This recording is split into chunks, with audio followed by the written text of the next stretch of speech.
Hello বন্ধুরা, welcome mini ব্লগে। আর এর মধ্যে কি আছে বলো তো? এর মধ্যে আছে আম। দেখতেই পাচ্ছ আমি কিভাবে শুকছি আমগুলো, না এত সুন্দর সেন্ট, কি বলবো, দারুণ লাগছিল।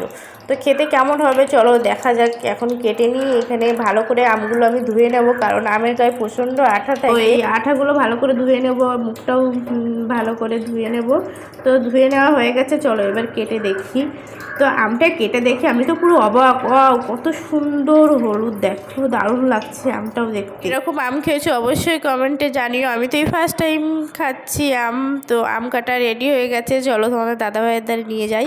এখানে আমটা খেয়ে সত্যি দারুণ লেগেছিল, খুব দারুণ তাও না, মানে এই আমটা যদি গাছ পাকা হতো সত্যি দারুণ, মানে কি বলবো তোমাদের বোঝাতে পারবো না। এটা গাছ পাকা হলে একদম ভীষণই সুন্দর আম, একদম এক নম্বর আমি বলতে পারি।